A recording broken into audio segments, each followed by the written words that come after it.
Hi there, Charlie Aquino here, and welcome to another Proshow producer tutorial. In this tutorial, I thought of backtracking a little instead of doing another advanced tutorial or intermediate tutorial for Proshow. I thought about doing some basic tutorials. I know basic can be really simple, but I thought about some of my viewers who may be new to Proshow Producer and would want to know more about the basic features of this wonderful program. So I decided to make a series of videos just to introduce this short program. So let's head on and let's look at this Proshow interface. So this is the first topic that I want to discuss. When you open Proshow Producer, you will be faced with this interface here.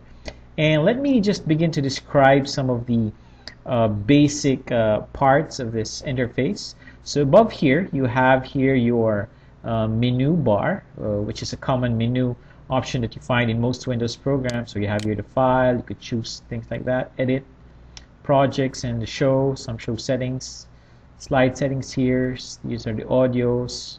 So these are quite familiar menus that you often see in Windows applications. And just right at the bottom of it, you have here your toolbar buttons. And in your toolbar buttons, you can access here the most common commands that you will use in Proshow Producer, such as you have here your styles. If you click on it, it brings up the styles window. Yep, like that. You can use the styles. We'll discuss this in more detail in later tutorials. And then you also have the layers, effects, captions, music. And here you also have a button when you create your final output. So that's basically it. And just below it, you have here a folders list.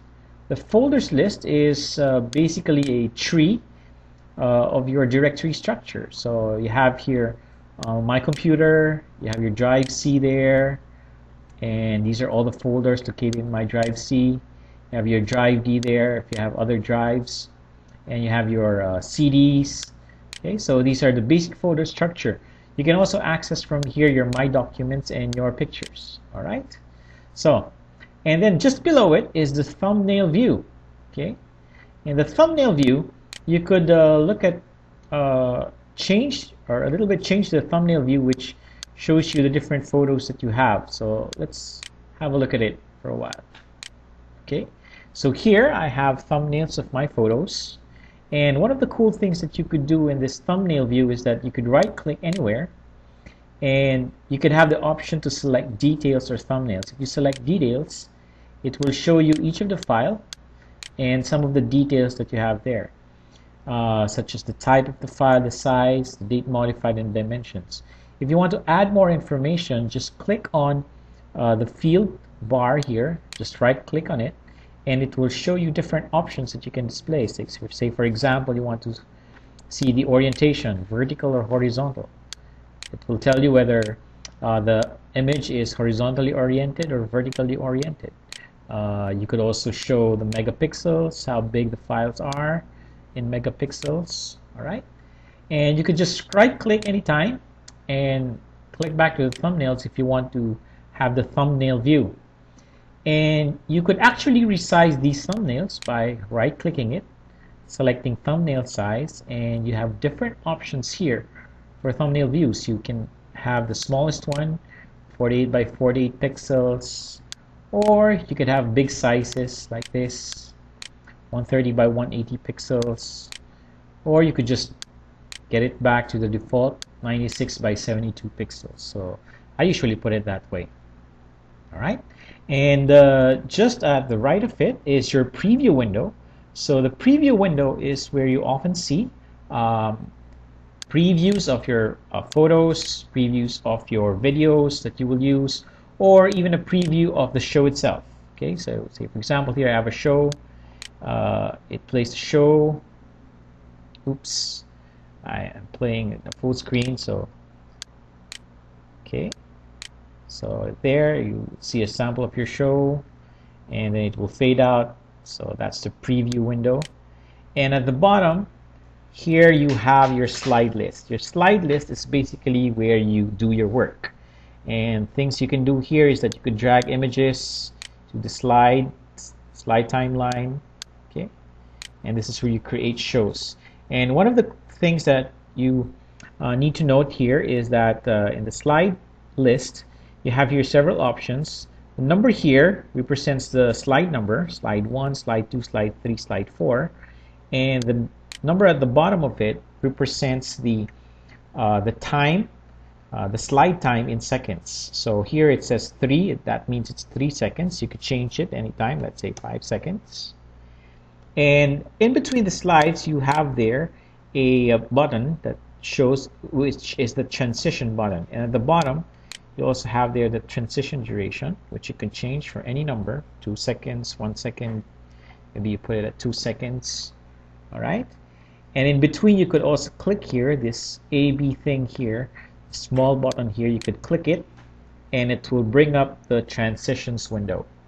Now, these are the different transitions that are available in Proshow Producer 4.5, and you can just select the transitions that you want and then have it applied. You could choose anything you like, and it will automatically apply there. So that's basically the slide list window. And you could press also tab, and this will bring you the timeline view. So this is a different view of the slides. Here, instead of viewing it slide by slide, you have here a timeline view.